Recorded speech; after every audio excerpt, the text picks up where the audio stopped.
Olá a todos, daqui a Nini, ainda estou a falar de Santos, ainda estamos por aqui. E nem a propósito, esse é o tema do vídeo de hoje. Vamos falar de santos e vilões, porque parece-me que os vilões nunca estiveram tanto na moda e eu acredito... Porquê? Porque assim, depois da pandemia, depois de termos passado por estas crises todas, políticas, sociais, climáticas, todos nós gostamos um bocadinho de uma história de redenção. E acho que é por causa disso que a história de redenção, ou backstory trágica do vilão, se tornou muito popular nos últimos anos. Porque nós acho que acabamos por projetar as nossas inseguranças, medos e aspirações e defeitos nos vilões e na história que eles carregam contra a sociedade e o mundo, correto? Mas vamos falar disso um bocado com mais detalhe.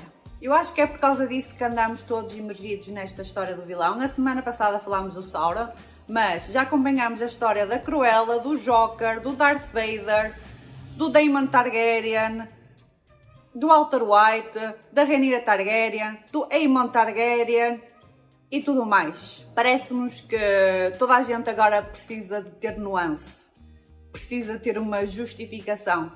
Por um lado é bom, acho eu, porque dá dimensão às personagens, mas a crítica que se tem feito ultimamente nos universos da fantasia redditeiros e twitteiros é que isso também tira agência e poder de decisão ao personagem. Porque, pessoalmente, eu já tenho saudades de sentir um vilão totalmente mau ou uma heroína totalmente boa, para nos dar aquele balanço saudável de moralidade. O caso é, no final desta temporada de House of Dragon, houve muitas pessoas que não se sentiram satisfeitas com as mudanças do roteiro, que deram mais nuance a certos e determinados personagens do que está realmente no livro, e eu até gostei de algumas coisas e de outras não gostei tanto, mas consigo concordar com os dois lados. Às vezes demasiada nuance enjoa, e também às vezes a personagem precisa ter agência, precisa ter o incentivo, sem ter uma tragédia por trás disso. Porque de caminho estamos a fazer uma história dramática, uma série sobre Satanás, de como Satanás virou Satanás. Não precisamos justificar porque é que Satanás virou Satanás. Porque imaginem, de caminho estamos a fazer uma história que Satanás sofreu bullying na infância, ninguém gostava dele, ninguém apreciava as ideias dele, por isso ele decidiu criar o inferno. Se calhar o Neil Gaiman pode fazer isso no Sandman, mas não precisamos disso. Até do ponto de vista espiritual, será que é saudável estarmos sempre a pensar no mal e no diabo e tudo isso? Porque tivemos um exemplo de heroísmo e masculinidade tão poderoso que vimos no Aragorn, por exemplo, que é uma masculinidade saudável, forte, com empatia e com agência, muito bem escrita, e agora parece que todos os heróis têm uma data de problemas, e vilões também, e são exatamente como nós. Aí está a piada, é que são pessoas como nós, e nós gostamos de nos rever nelas, mas por outro lado, acho que nesta altura precisamos também ter um guia moral e espiritual, em personagens bonzinhos, porque é muito pesado para nós estarmos a receber constantemente esta descarga de informação negativa. Eu falo por mim que às vezes ligo as notícias, recuso-me a ver séries muito dark, não vejo mais true crime por causa disso, porque estou a tentar levar a minha energia para um polo mais positivo. E parece que não, eu acredito que tudo isso nos enche. As notícias, os documentários de crime e de violência e tragédias, isso acaba por ser absorvido pelos nossos poros. Por isso, eu gosto imenso de ver coisas, claro, um bocado para o lado negro da força, mas estou a tentar neste momento realmente ter uma vibe mais positiva. E acho que toda a gente devia procurar isso. Nós vivemos a nossa própria dualidade através de heróis e vilões. Mas há outro motivo pelo qual as prequelas nos parecem tão familiares e, de certa forma, reconfortantes. É que, pelo menos falo para mim, numa época que é um bocado instável, até me dá um certo gosto acompanhar House of Dragon e The Rings of Power e saber aquilo que vai acontecer. Porque está cientificamente provado que repetirmos séries ajuda com a nossa ansiedade. É por isso que a gente faz binge-watching repetitivo de séries, de filmes, de sagas, porque isso nos ajuda um bocado a ter quase um ursinho daqueles de quando és criança. Em Portugal chamamos o ursinho de peluche, é quase o nosso ursinho de peluche, porque a gente sabe aquilo que vai acontecer, sabe quem vai ficar bem e quem vai ficar mal. Mas o que acontece agora é que estamos aqui num monte de prequelas de Senhor dos Anéis, Star Wars, Game of Thrones. Também acho que devido a esta crise que vivemos hoje em dia, nós gostamos, temos um certo prazer, barra situação de tranquilidade com estas séries, com uma narrativa pré-apocalíptica, porque nós estamos aqui nos nossos quartos a questionar aquilo que vai acontecer, aquilo que vai acontecer com as nossas vidas, com a política, com o clima, com tudo mais, com a nossa própria carreira, com as nossas relações amorosas, com as nossas amizades.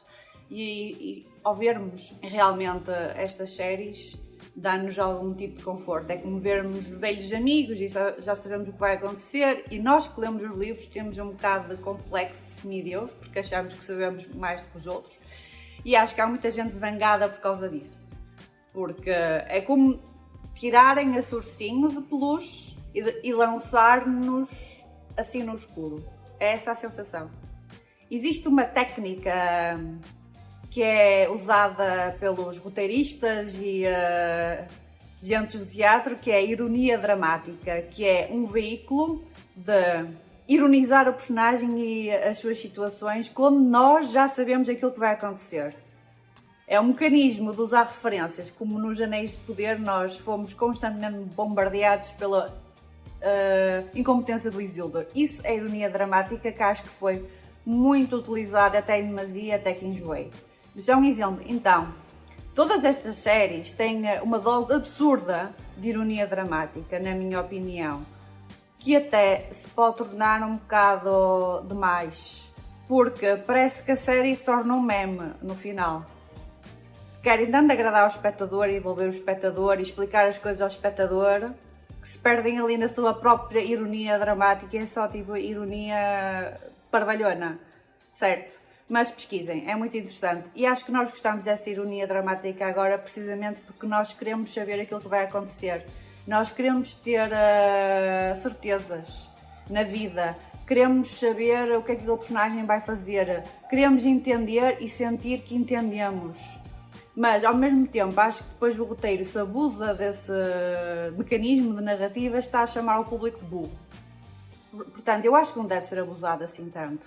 Para fãs de Game of Thrones, O Senhor dos Anéis, Star Wars, há uma certa superioridade em saber aquilo que vai acontecer, porque lemos os livros e sabemos tudo sobre o assunto, mas é isso que nos traz conforto, mas também pode ser trágico, porque quando nos tiram essa segurança, essa rede de segurança, e nós vamos abaixo e estamos na ignorância com todo o mundo, somos comuns mortais, já não somos elfos imortais sábios de Valinor, somos orcs.